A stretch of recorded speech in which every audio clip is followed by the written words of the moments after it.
I'm Sophia, 32, and until last month, I was the Chief Technology Officer at Meridian Tech, the company I built from nothing with my husband Jackson. After 7 years of sweat and sacrifice, he fired me in front of our entire executive team, smirking as security escorted me out. That night, I discovered he was sleeping with Natalie, our new marketing director, and giving her my job. What Jackson didn't know was that I'd built a secret backdoor into our systems. His empire crumbled overnight. Before I dive into my story, I'd love to know where you're watching from. Drop your location in the comments, hit that like button, and subscribe if you want to hear more stories about standing up against betrayal. Trust me, this revenge tale is worth every minute. I've always had a gift for computers. While other kids played with dolls or sports equipment, I was taking apart my father's desktop and putting it back together. By 12, I was writing my own programs. My parents were baffled but supportive, especially my dad, who worked as an electrical engineer. He'd bring home outdated equipment from his company for me to tinker with, watching with pride as I brought them back to life. "You see patterns others miss, Sophia," he'd tell me. "That's a rare gift." That gift carried me through school with straight A's in math and science, and eventually to MIT on a full scholarship. College was the first time I was surrounded by people who thought like me, who stayed up until dawn solving complex coding problems for fun. I thrived there, graduating at the top of my class with job offers from every major tech company in the country. I turned them all down. I didn't want to be another cog in someone else's machine. I wanted to build something of my own. I was 22 and working as a freelance software developer when I met Jackson at a tech conference in San Francisco. I was there to network. He was there representing the venture capital firm he worked for. I noticed him during my presentation on innovative approaches to cybersecurity. Tall, with perfectly styled dark hair and the kind of confidence that filled a room. He was the only person who asked questions that genuinely challenged me. "Your security protocols are impressive," he said afterward, approaching me with an extended hand. "Jackson Reed, I'd love to discuss your ideas further over dinner." That dinner lasted 5 hours. We talked about everything: the future of technology, our backgrounds, our dreams. Jackson had an MBA from Stanford and a vision for how technology could transform industries. Where I was all about the code and capabilities, he understood markets and monetization. We complemented each other perfectly. We could be a powerhouse together. He set his eyes intense across the table. "You build it, I'll sell it." We'd be unstoppable.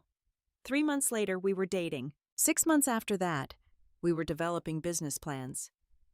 By our 1-year anniversary, we were engaged and had secured our first small investment of $50,000 in inheritance from my grandmother, who had passed away believing in my dreams until the end. We started Meridian Tech in the garage of our tiny rented house in Austin. I still remember those early days with a mix of nostalgia and pride. 18-hour workdays fueled by cheap coffee and expensive dreams. Jackson handling calls with potential clients while I coded until my fingers cramped. We were building something from nothing, a comprehensive security solution for small businesses that couldn't afford enterprise-level protection. "This is just the beginning," Jackson would say, massaging my shoulders as I hunched over my keyboard. "Someday, Meridian will be a household name." I believed him. I believed in us. Our wedding was small. We couldn't afford anything lavish, and honestly, we couldn't spare the time away from the company. We married at the courthouse with just our parents and closest friends present, then went straight back to work after a weekend honeymoon at a nearby lakeside cabin. The sacrifice paid off. Within 2 years, Meridian had its first major breakthrough with a security system I designed that could detect unusual patterns in user behavior, identifying potential breaches before they happened. We landed our first major client, a regional bank, that took a chance on our small team. "This is the validation we needed," Jackson said, popping champagne the night we signed the contract. "Now we can start scaling."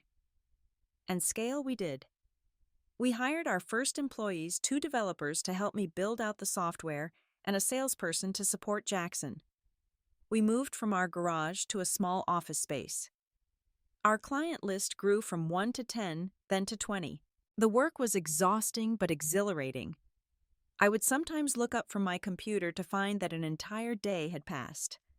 Jackson was equally committed, constantly on the phone with potential clients or drafting proposals for investors. We were partners in every sense, building both a marriage and a company on a foundation of shared dreams. When we secured our first major round of funding, $2 million from a venture capital firm impressed by our growing client list and innovative technology, it felt like all our sacrifices were validated. We celebrated by finally moving out of our rental and buying a modest home closer to our office. To Meridian Tech. Jackson toasted that night in our empty new living room surrounded by unpacked boxes. And to us, the power couple who's going to revolutionize cybersecurity.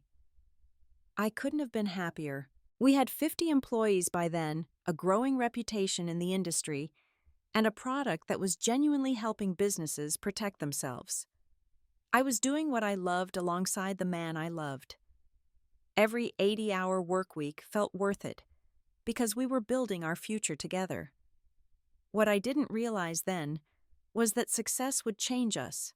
Or more accurately, it would change Jackson. As our company grew, so did the distance between the idealistic partners who had started in that garage and the people we were becoming. The unique security system I had developed became our flagship product, the foundation upon which we built everything else. Based on complex algorithms and machine learning, it could adapt to new threats in real time, making it far more effective than the static security systems our competitors offered. It was my creation, my baby built line by line with code that came from my mind. Your software is the heart of this company, Jackson told me once after we'd landed a particularly important client. But remember, I'm its soul. At the time, I found the statement romantic. Later, I would recognize it as the first subtle sign of his growing ego and the beginning of the end. Meridian Tech's expansion happened faster than either of us had anticipated. 3 years after starting in our garage, we moved to a gleaming office in downtown Austin, taking up an entire floor with glass-walled conference rooms and a state-of-the-art development lab. We had grown to 150 employees, developers, salespeople, customer support representatives, and an expanding executive team. Our valuation hit $11 million after our second round of funding. $11 million. Sometimes I would sit in my office late at night trying to wrap my head around that number. We had built something valuable, something important, and I was proud of my role in that success, officially the Chief Technology Officer overseeing a team of 30 talented engineers. Jackson thrived as CEO. He was natural in the spotlight, charismatic, articulate, and visionary. Investors loved him. Clients trusted him. The media featured him in articles about up-and-coming tech entrepreneurs, and I was happy to let him be our public face while I focused on what I loved, the technology. Looking back, I can pinpoint when things began to change. It was subtle at first. Jackson becoming more concerned with appearances, more focused on impressing others. He traded his casual button-downs for tailored suits, replaced his practical sedan with a sleek sports car, started talking about moving to a larger home in a more prestigious neighborhood. "We need to look successful to be taken seriously," he explained when I questioned the changes. "Perception matters in this business." I didn't argue. In many ways, he was right, and I was too busy leading our growing engineering team to worry about his new wardrobe or car. We were scaling rapidly, and keeping our technology ahead of competitors required constant innovation. I was often the first to arrive at the office and the last to leave.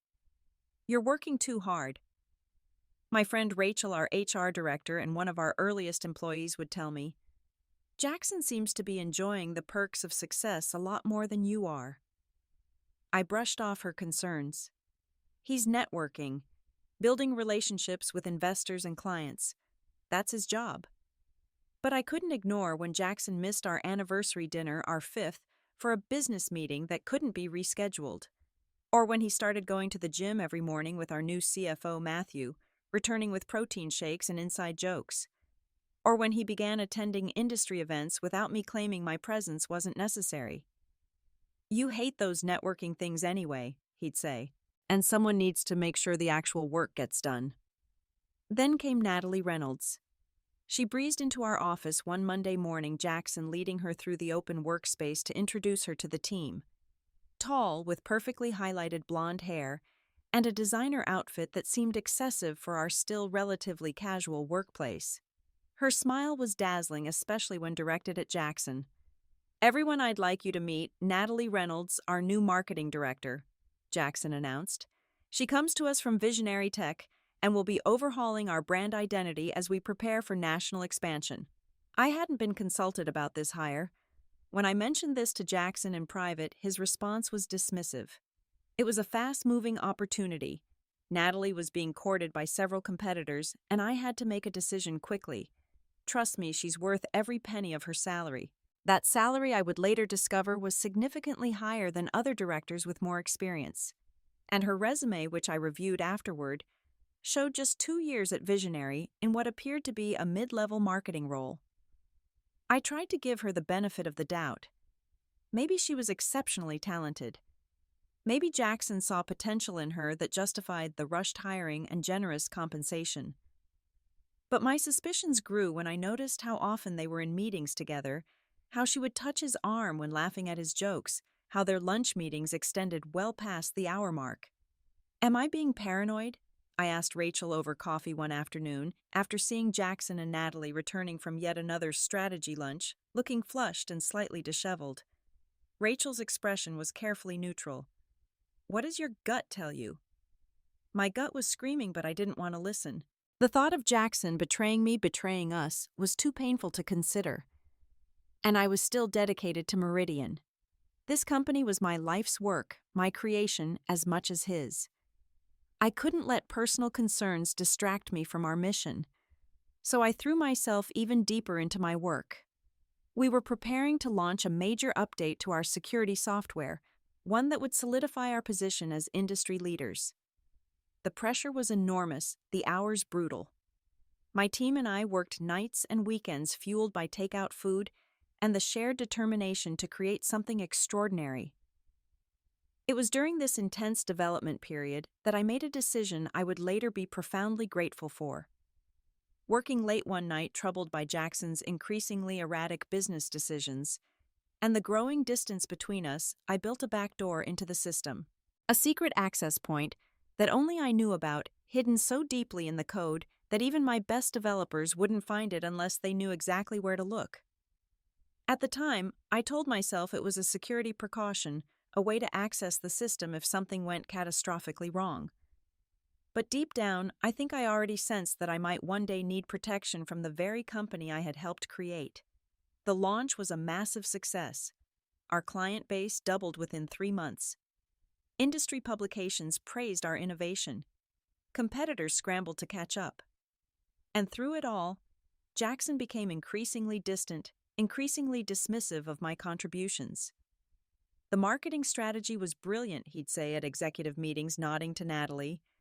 The way we positioned the product made all the difference. Never mind that the product itself, my product, was what clients were actually paying for. I tried to ignore the slights to focus on the work I loved. But the warning signs were multiplying, and soon they would be impossible to ignore. The text message appeared on Jackson's phone while he was in the shower. We had just returned from a rare dinner together, an attempt to reconnect after weeks of minimal conversation. His phone buzzed on the nightstand, and I glanced over reflexively. The preview was brief and unmistakable. "Miss you already. Last night was amazing. Can't wait for Paris next week. N." My hand shook as I picked up the phone. I had never snooped through Jackson's messages before. Trust had always been fundamental to our relationship, both personal and professional. But that trust had been eroding for months, replaced by a gnawing suspicion that I had tried desperately to ignore. I opened the message thread with N and scrolled through weeks of exchanges, flirtatious messages, explicit photos, plans for rendezvous at hotels when Jackson was supposedly at investor meetings, and most painfully discussions about me. "She's always working. Doesn't even notice we've been together all afternoon. Just a little longer and we won't have to sneak around. I promise." I replaced the phone exactly as I'd found it. then sat on the edge of the bed trying to breathe through the crushing weight on my chest. When Jackson emerged from the bathroom, I looked at him, this man I had loved and trusted for nearly a decade, and asked directly, "Are you having an affair with Natalie?" His reaction told me everything. Not immediate shock or indignation, but a calculated pause, his eyes quickly assessing me as if determining which version of the truth would cause the least damage. "That's a ridiculous accusation," he finally said, his voice too controlled. "Natalie is a valued member of our executive team. We work closely together. That's all. Don't lie to me, Jackson. I saw the messages." His expression hardened. "You went through my phone. That's a violation of my privacy."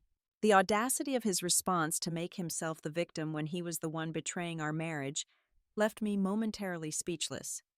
"This conversation is over," he said, grabbing his phone and some clothes. "I'm sleeping in the guest room tonight. We can discuss your trust issues tomorrow." He left me sitting there shattered by not just the confirmation of the affair, but by the ease with which he had dismissed my concerns and twisted the situation.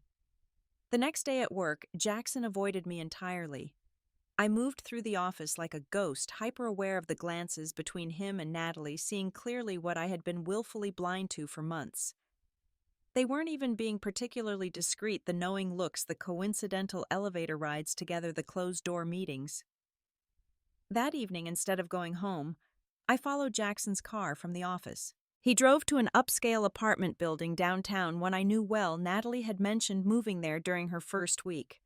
I watched from my car as they met in the lobby, his hand settling possessively on her lower back as they entered the elevator. I sat there for hours, numb with grief and betrayal. When Jackson finally emerged and drove away, I approached the building on shaking legs. The night doorman recognized me. I had been there for a company event months earlier. "Mrs. Reed, are you here to see Ms. Reynolds as well? Your husband just left?" "Yes," I lied, my voice steady despite the chaos inside me. "She's expecting me."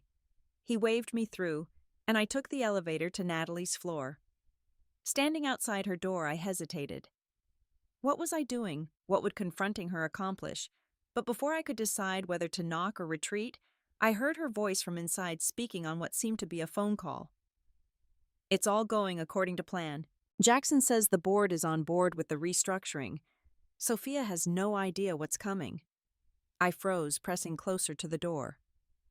"Once she's gone, we'll have complete control. Jackson already has the papers drawn up for the divorce. She'll get nothing, he's made sure of that. The prenup is airtight." My breath caught in my throat. This wasn't just an affair. This was a coordinated plan to push me out of my own company, to steal what I had built. I retreated quietly, my mind racing. Back in my car, I tried to think logically through the fog of betrayal. Jackson and Natalie were plotting against me. The question was, how far along was their plan, and what could I do to protect myself? The next few weeks were the most challenging performance of my life. I went to work each day pretending everything was normal while gathering as much information as possible. Jackson had moved into our guest room permanently, claiming he needed space to think about our relationship. I didn't confront him about what I'd overheard. Knowledge was power, and for now my awareness of their scheme was my only advantage. I noticed how Jackson had been systematically isolating me at work. Executive team members who had once been allies now seemed distant, avoiding one-on-one conversations. In meetings, my input was increasingly dismissed or interrupted. Jackson had been turning people against me, laying the groundwork for my removal. More alarming were the financial irregularities I began to discover. Using my administrator access, I examined company accounts after hours, finding unexplained transfers and questionable expenses. Luxury hotel charges in cities where Jackson had claimed to be meeting investors. A $200,000 consulting fee to a shell company that I traced back to Natalie's previous address. A lease agreement for a lavish new office space in New York that had never been discussed with the executive team. Jackson was siphoning company funds, presumably preparing for whatever came after my ousting. The more I investigated, the more evidence I found of his betrayal, not just of me, but of the entire company. all while maintaining a facade of normalcy at the office, all while sleeping 20 feet down the hall from me in our home, all while planning to leave me with nothing. The emotional toll was almost unbearable. I lost weight unable to eat. Sleep became a luxury I rarely enjoyed, but I forced myself to function to document everything to prepare for whatever came next. I consulted discreetly with a divorce attorney, one from another city, who had no connections to anyone in our social or professional circles. The news wasn't good. "The prenuptial agreement is concerning," she said, reviewing the document I'd signed so naively years ago. "It states that in the event of divorce, company assets remain with the business with distribution determined by shareholder majority vote. Given what you've told me about the board's alignment with your husband, this puts you in a vulnerable position. What about the fact that I built the core technology that the company literally wouldn't exist without my work? Unfortunately, the intellectual property belongs to Meridian Tech, not to you personally. That's standard for founders. Your best hope is to negotiate a fair settlement for your shares.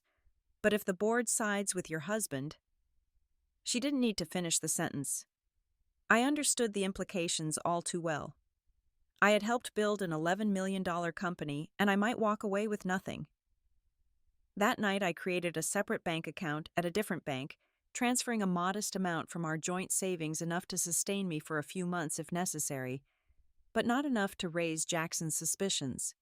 I gathered important documents and backed up personal photos and files to a private cloud account. I was preparing for war, though I didn't yet know exactly when or how the battle would begin. All I knew was that the people I had trusted most, my husband, my business partner, the man I had built a life and a company with, was preparing to destroy me, and I was determined not to let that happen. The quarterly executive meeting was scheduled for a Thursday morning in our largest conference room. These meetings were typically routine department heads, sharing updates, discussing challenges, planning for the coming quarter. I had prepared my usual technology roadmap presentation, detailing the enhancements my team was developing for our core security platform. I noticed something was off immediately. Extra chairs had been added around the boardroom table. Several board members were present, which was unusual for a quarterly meeting. Jackson seemed tense but energized, exchanging meaningful glances with Matthew, our CFO, and of course Natalie. "I have a special announcement to start us off today," Jackson began once everyone was seated. "As you all know, Meridian has experienced explosive growth over the past year. We've reached a point where we need to think strategically about our structure and leadership as we move into the next phase." I felt a chill run down my spine. This was it, the moment they had been planning. After careful consideration and extensive discussions with the board, Jackson continued, not meeting my eyes. "We've decided to implement a significant restructuring of our executive team." The room was silent. I looked around at my colleagues' faces. Some showed surprise, others careful neutrality. A few, like Matthew and Natalie, wore expressions of barely concealed anticipation. "Effective immediately, we'll be streamlining our technology division. Sophia." He finally looked at me, his expression professionally sympathetic but eyes cold. "Your position as CTO is being eliminated."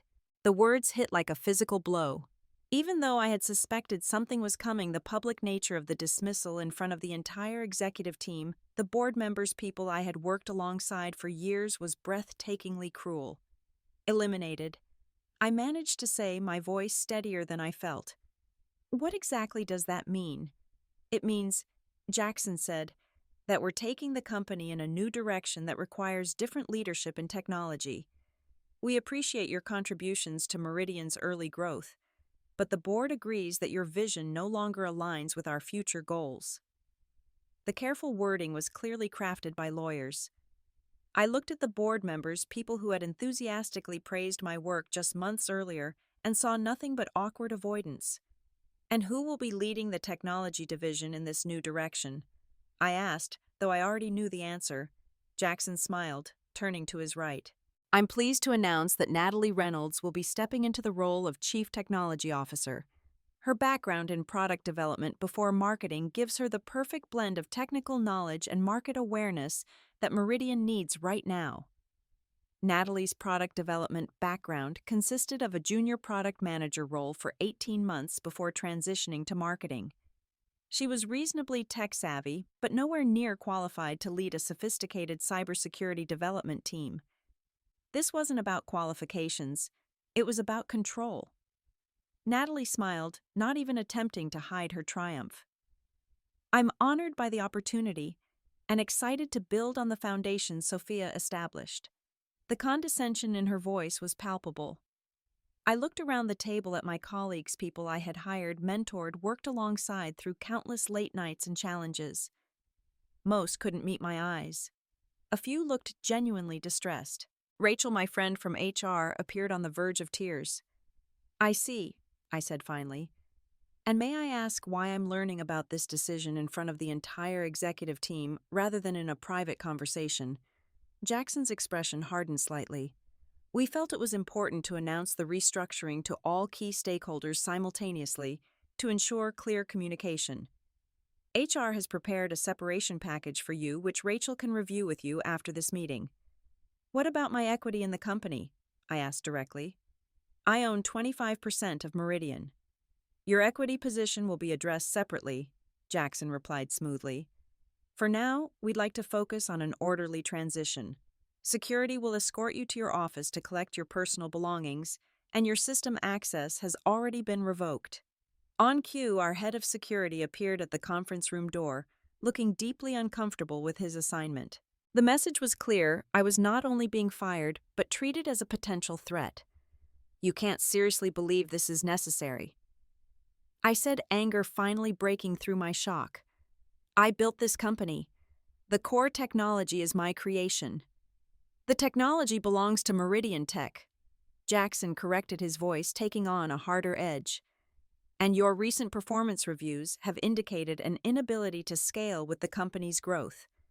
The board's decision is unanimous and final. Performance reviews I had never seen. Concerns that had never been raised to me directly. It was all fabricated, a paper trail created to justify my removal. I stood slowly, gathering my dignity around me like armor. I understand. May I at least address the team before I leave? Jackson hesitated, then nodded curtly. I looked around the room, meeting each person's eyes one by one. I founded Meridian Tech with a vision of creating security software that would protect businesses from evolving threats. Every line of code in our core product was written by me or under my direct supervision. I've poured 7 years of my life into this company, working 80-hour weeks, while some people, my eyes flicked briefly to Natalie, were still in entry-level positions. I wish you all the best of luck. You're going to need it. With that, I walked out, the security chief falling in step beside me. As we headed to my office, employees watched with wide eyes and whispered questions. The humiliation burned, but I held my head high, refusing to give Jackson the satisfaction of seeing me break down. In my office, I quickly gathered personal items, family photos, a few books, the MIT diploma hanging on my wall. Most of my work existed digitally and was now inaccessible to me. 7 years of creation locked away with the click of a button. As I was escorted out of the building, employees lined the hallway, many looking shocked or distressed. A few approached with whispered support or promises to call later. Others avoided eye contact entirely, already aligning themselves with the new power structure. Outside in the parking lot, I sat in my car, hands shaking on the steering wheel, trying to process what had just happened. My phone buzzed with a text from Jackson. Your company shares will be addressed in the divorce filing tomorrow. Given the circumstances, I suggest you retain counsel immediately. That evening, I discovered my corporate credit cards had been canceled, and more alarmingly, our joint personal accounts had been emptied. When I arrived home, the locks had been changed. A suitcase containing hastily packed clothes sat on the front step, along with a formal letter instructing me not to return to the premises without legal representation. In the span of 8 hours, I had lost my company, my home, and my marriage. I called Rachel, the only person from Meridian I fully trusted. Can I stay with you tonight? Jackson's locked me out. Oh God, Sophia, of course. Come over right now. As I drove to Rachel's apartment, the shock began to give way to something else, a cold, clear anger. Jackson and Natalie thought they had won. They thought they had taken everything from me. They had no idea what was coming. The first 48 hours after my public humiliation were a blur of grief, rage, and disbelief. I alternated between sobbing in Rachel's guest bedroom and pacing her living room, trying to make sense of how thoroughly my life had imploded. "I knew things were strained between you two," Rachel said on the second night, pouring me a glass of wine. "But I had no idea he was planning something like this. It all happened so fast. One day Natalie is joining as marketing director, and a few months later she's somehow qualified to be CTO. Everyone can see it's absurd. Who's saying what at the office?" I asked, desperate for information from the company I was now locked out of. Rachel sighed. "It's divided. The tech team is furious they respect you, not her. Sales and marketing are mostly aligned with Jackson, no surprise there. The rest are keeping their heads down, afraid of being next on the chopping block. And the official story, that you couldn't handle the company's growth, became erratic and difficult to work with. There are rumors that you were sabotaging projects to maintain control." She looked angry on my behalf. "It's all lies, Sophia. Anyone who's worked with you knows that." I took a long sip of wine. "They've been planning this for months, creating a narrative turning people against me. But why you built that company? The security platform is your creation." "Control, money," I shrugged wearily. "And in Jackson's case, the opportunity to replace his aging wife with a shiny new model who worships him." Rachel reached across the table to squeeze my hand. "You're 32 and gorgeous, and 10 times smarter than both of them combined." Her support meant everything, but it didn't change my immediate reality. I needed to take action. The next morning, I met with Diane Goldstein, the divorce attorney I had consulted earlier, bringing copies of all the financial records I'd managed to compile before losing access. "This is worse than I anticipated," she said frankly after reviewing the documents. "Jackson has systematically moved assets, created a false performance narrative, and secured board support for your removal. The good news is that his actions, particularly draining joint accounts and changing the locks, may actually work against him in divorce proceedings." "What about the company, my shares?" "That's more complicated. The shareholder agreement gives the board significant power in dispute. If they vote to devalue your shares or force a buyout at below market value, we'd have to fight it in court. That could take years." "Years I don't have," I said quietly. "Jackson's text said my shares would be addressed in the divorce filing. What does that mean?" Diane's expression was grave. "Most likely that he's going to claim your shares should be heavily discounted due to alleged performance issues or violations of your employment agreement. It's a pressure tactic to get you to settle quickly and cheaply."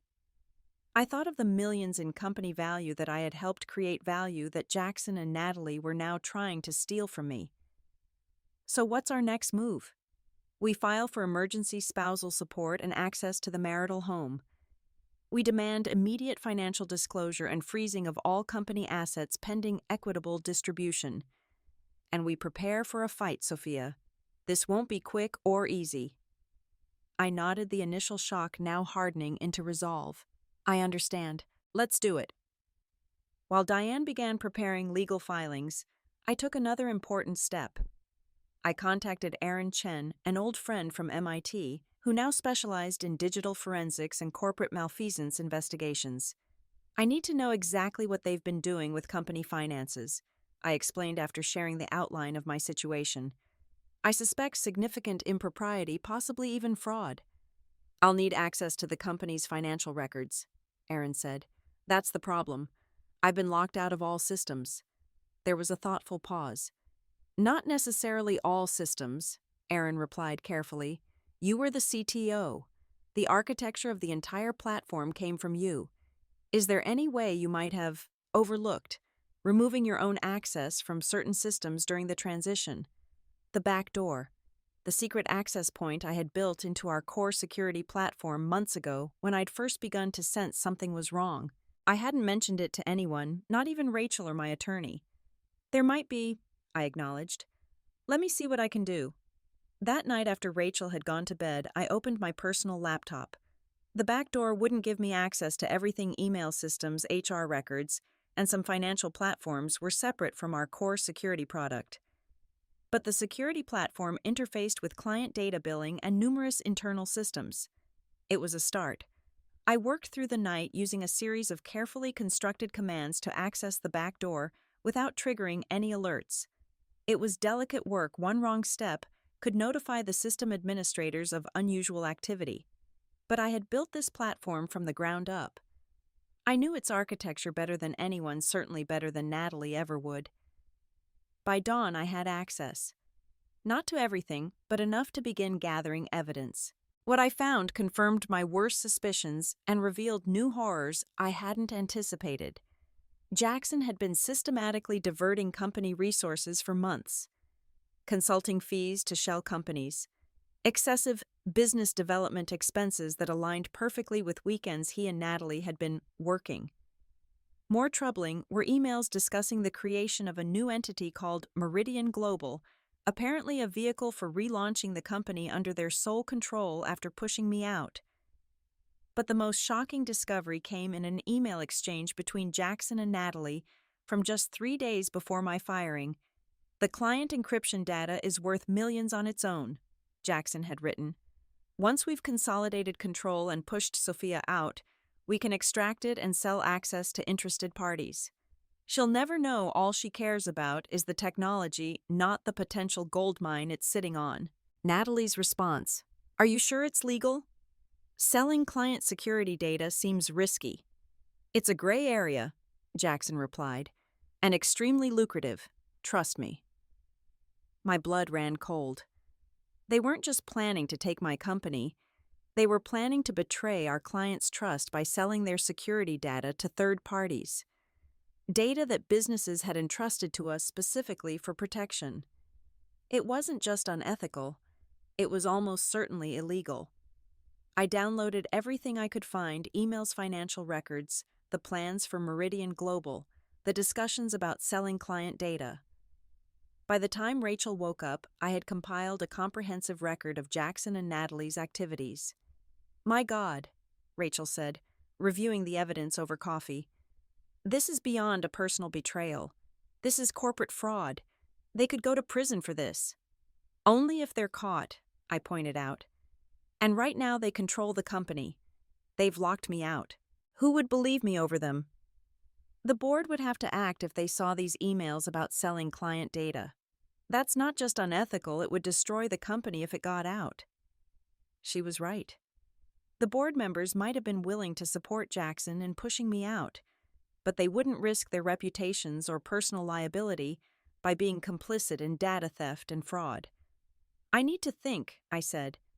"This has to be handled carefully."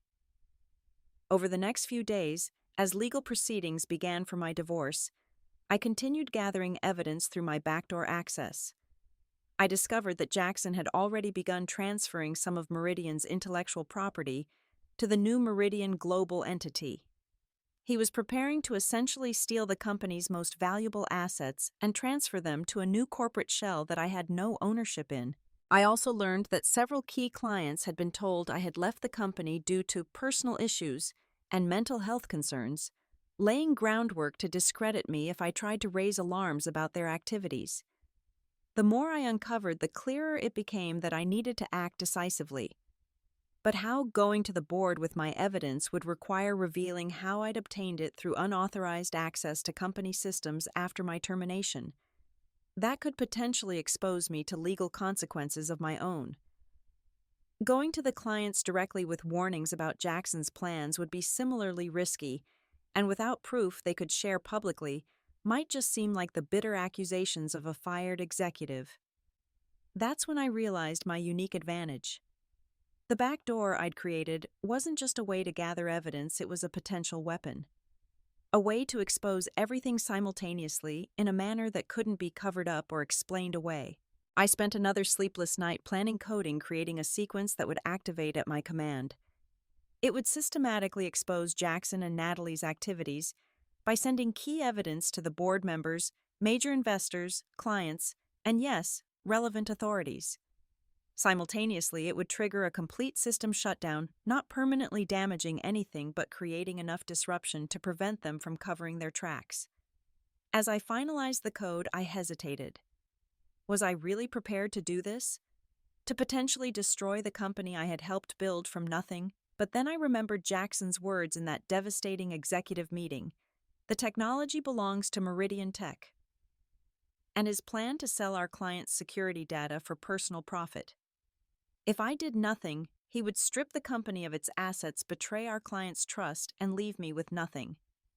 This wasn't just about revenge, it was about justice. Still, I decided to give Jackson one last chance. The morning after completing my code, I sent him a text. We need to talk about a fair resolution. I built half of Meridian. I deserve half its value. I also know about your plans for client data. This is your opportunity to do the right thing. His response came hours later. Don't threaten me. You have nothing. Accept the settlement offer from my lawyers, or you'll get nothing at all. And if you're accessing company systems, that's criminal activity. I'll have you arrested. There was my answer. Jackson had no intention of being fair or ethical. He was counting on my fear and vulnerability to let him get away with everything. That night at exactly midnight, I activated the code from Rachel's guest room.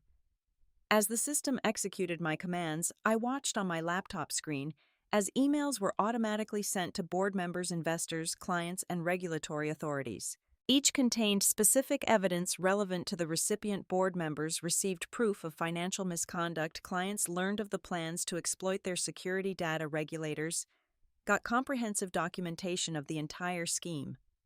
Simultaneously, the company's systems began a controlled shutdown. Not a destructive crash, but a deliberate, systematic closure that would prevent any immediate attempt to hide evidence or control the narrative.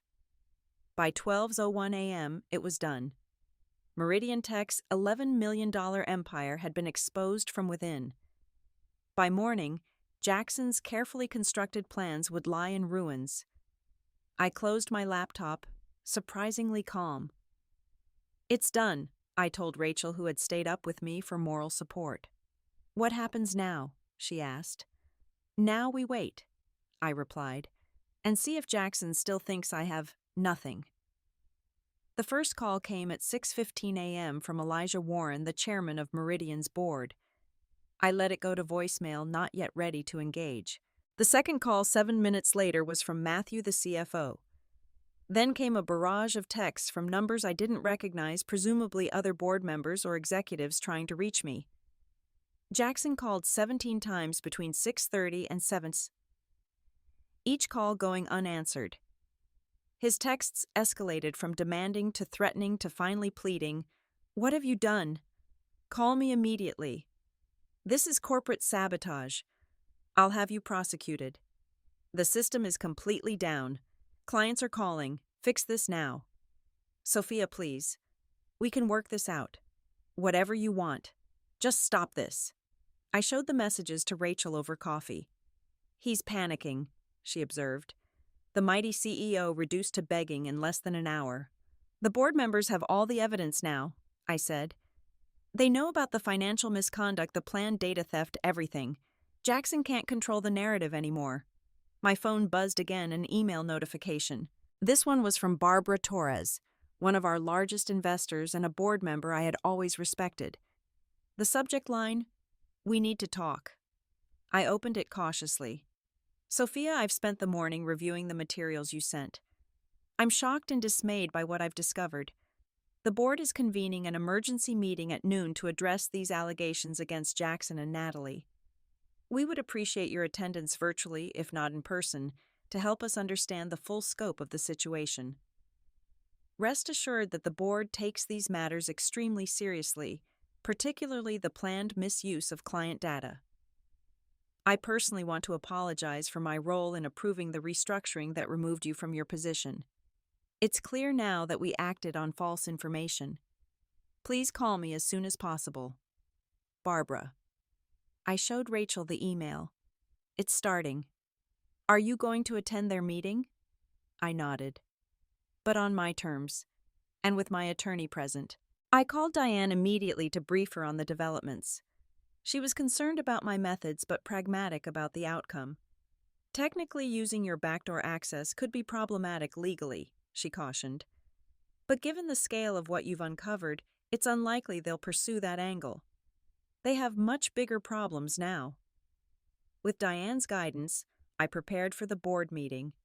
We agreed that I would participate via video call rather than appearing in person and that Diane would be with me throughout. At noon sharp, I connected to the emergency board meeting. The video screen showed a tense boardroom. All 7 board members were present along with the company's legal counsel. Jackson sat at one end of the table looking haggard and defensive. Natalie was noticeably absent. "Thank you for joining us, Sophia," Barbara began formally. "As you can see, we've convened the full board to address the serious allegations that have come to light. Mr. Reed has provided his perspective on the situation. We'd like to hear yours." I took a deep breath. Before I begin, I want to clarify that my attorney Diane Goldstein is present with me for this discussion. Diane leaned into the camera frame, offering a professional nod. The company's lawyer straightened clearly, reassessing the situation. "Thank you for this opportunity," I continued. 3 days ago, I was publicly fired from the company I co-founded, escorted out by security, and locked out of my home. Since then, I've discovered evidence of systematic financial misconduct plans to misappropriate company intellectual property, and perhaps most disturbingly, schemes to exploit client security data for personal profit. Jackson interrupted. "These are baseless accusations from a disgruntled ex-employee." "Mr. Reed," Barbara cut him off sharply, "you've had your turn to speak. The evidence Sophia provided is extensive and specific. We'll hear her out."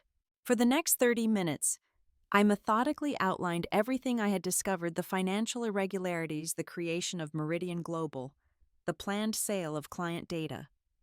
I referenced specific emails and documents that I had sent to the board, watching their expressions grow increasingly grave. As for how the company's systems are currently affected, I concluded, I initiated a controlled shutdown to prevent any attempts to destroy evidence.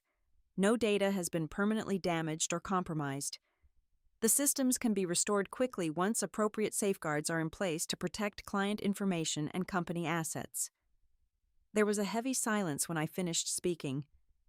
Jackson stared at the table, his earlier bluster entirely evaporated. "Mr. Reed," said Richard Michaels, another board member, "would you care to respond to these specific allegations, particularly the plans regarding client security data?" Jackson looked up, his expression a mixture of defeat and calculation. "I may have explored some unconventional revenue opportunities, but nothing was implemented. It was theoretical." "The emails suggest otherwise," Barbara replied coldly. "They outline specific plans and timelines." "And what about the creation of Meridian Global?" asked another board member. "The transfer of company IP to a new entity without board approval." Jackson had no adequate response. After a brief discussion among themselves, Barbara addressed me again. "Sophia, the board needs to deliberate privately on these matters. Could we ask you to remain available for additional questions?" "Of course," I agreed. The next 2 hours were tense. Rachel brought lunch, but I couldn't eat. Diane took calls from her office handling other cases while we waited. Finally, my phone rang, Barbara asking me to rejoin the video call. The boardroom looked different now. Jackson was gone. Only the board members and the company lawyer remained. "Sophia." Barbara began, her tone formal, but not unfriendly. "The board has made several decisions that we want to communicate to you directly. First, effective immediately, Jackson Reed has been removed as CEO of Meridian Tech, pending a full investigation into the allegations of financial misconduct and corporate malfeasance." I felt a wave of vindication wash over me, but kept my expression neutral. Second, Natalie Reynolds has been terminated from her role as CTO. Her company access has been revoked, and she will be included in the investigation. Third, Barbara continued, we would like to formally apologize for the board's role in your termination. We acted on information that we now believe was misleading and potentially fraudulent. Thank you, I said quietly. Finally, we would like to discuss your potential return to Meridian Tech. The company needs stabilization, particularly its technical systems. No one understands those systems better than you do. This was unexpected. Diane leaned forward slightly, a signal for me to proceed carefully. I appreciate the offer, I said. But before discussing any return to the company, I would need several assurances. Full restoration of my equity position, compensation for damages resulting from my wrongful termination, and a clear understanding of my role and authority going forward. Those are reasonable requests, Barbara acknowledged. Would you be willing to meet in person tomorrow to discuss specific terms? I looked at Diane, who nodded slightly. Yes, we can do that. After ending the call, I sat in stunned silence for several moments. Did that just happen? I finally asked Rachel and Diane. Did they just fire Jackson? They did. Diane confirmed, a rare smile crossing her face. And they're clearly desperate to get you back. That gives us significant leverage in negotiations. What about the criminal aspects? Rachel asked. The financial fraud, the planned data theft. That will likely proceed separately, Diane explained. The board has legal obligations to report certain types of misconduct. Based on what we saw today, they're taking those obligations seriously. The rest of the day brought a cascade of developments. News of Jackson's removal leaked almost immediately, sending ripples through the tech community in Austin. My phone filled with messages from former colleagues, many expressing support and asking if I was returning to the company. Late that afternoon, I received an unexpected visitor at Rachel's apartment. Richard, my former father-in-law. He looked older than when I'd last seen him 6 months ago, his face lined with worry. I came as soon as I heard, he said when I answered the door. Is it true about Jackson? I nodded, stepping back to let him enter. Richard had always been kind to me, never fully understanding his son's business, but proud of his success. I don't know what to say, he continued, settling heavily onto Rachel's sofa. His mother and I were devastated, not just about the company, but about how he treated you. We raised him better than this. His genuine distress touched me. It's not your fault, Richard. He called us this morning talking about legal problems, asking if we could help with money for attorneys. He didn't tell us why. He shook his head sadly. What happens now? I don't know exactly, I admitted. There will be investigations, possibly criminal charges. The board wants me to come back to the company, at least temporarily. Will you do it? I considered the question. I haven't decided yet. Richard nodded slowly. Whatever you choose, I want you to know that Helen and I still consider you family. Jackson's actions don't change that. His words brought unexpected tears to my eyes. In the whirlwind of betrayal and revenge, I hadn't processed the loss of the family I'd been part of for a decade. The next morning, I met with the board at a neutral location, a private room at our corporate attorney's office. The mood was somber but respectful. Barbara outlined their proposal. I would return as interim CEO, with my full equity stake restored and additional shares as compensation for the wrongful termination. I would lead the company through a stabilization period of 6 to 12 months, after which we would jointly evaluate permanent leadership options. We need someone who understands the technology, has the trust of the employees, and can reassure clients during this turbulent time, Barbara explained. You're the only person who fits that description. Diane and I had discussed our negotiating position extensively. The terms are generally acceptable, I replied, but with 2 additional conditions. First, complete autonomy in rebuilding the executive team.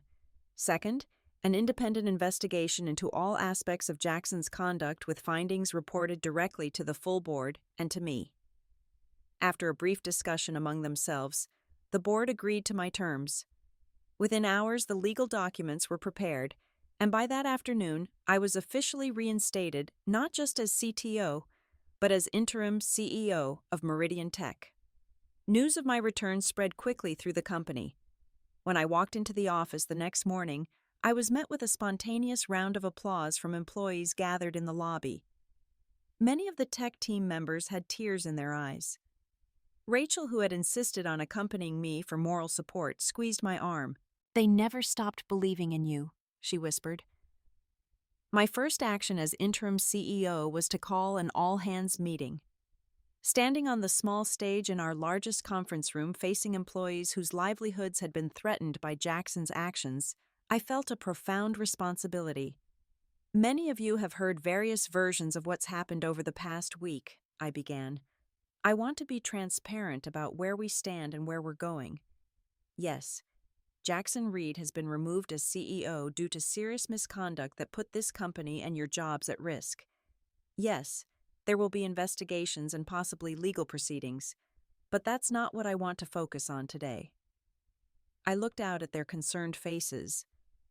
What matters now is that Meridian Tech continues to deliver the exceptional security solutions our clients depend on. What matters is that the incredible work you do every day isn't overshadowed by the actions of a few individuals. What matters is that we move forward together, rebuilding what was damaged and creating something even stronger. The room was completely silent, every person focused intently on my words. I founded this company because I believed in creating technology that protects people. That mission hasn't changed. If anything, recent events have reminded us how important security and trust really are. I'm asking for your help in recommitting to that mission and showing our clients and the world what Meridian Tech truly stands for. The applause that followed was deafening, not just approval, but a collective catharsis, a release of the tension and uncertainty that had gripped the company. In the weeks that followed, we worked tirelessly to stabilize the company. I rebuilt the executive team, promoting trusted employees and bringing in a few key outside hires. We communicated openly with clients about what had happened, providing assurances about the security of their data and systems. Most stayed with us, impressed by our transparency and renewed commitment to their security. Jackson, meanwhile, faced mounting legal troubles. The SEC launched an investigation into his financial misconduct. Several clients filed civil suits related to the planned misuse of their data, and the district attorney's office began reviewing evidence for potential criminal charges. Natalie quickly distanced herself from Jackson, claiming she had been manipulated and was unaware of the extent of his plans. Few believed her, particularly after the recovery of additional emails detailing her active participation in the scheme. As for our divorce, Jackson's position deteriorated rapidly. With his financial misconduct documented and his professional reputation in tatters, his leverage evaporated. Diane negotiated a settlement that was more than fair to me, including the house that I'd been locked out of just weeks earlier. 3 months after my return, Meridian Tech was stronger than ever. Our stock price, which had plummeted after news of Jackson's removal, had not only recovered but reached new highs. Employee morale was exceptional. We launched an updated version of our core security platform, incorporating advanced features I had been developing before my termination. And I found myself at a crossroads. The board wanted me to consider taking the CEO position permanently. Several venture capital firms had approached me about founding a new company with their backing, and I had received an unexpected offer to teach advanced cybersecurity at MIT, returning to the institution that had shaped my early career.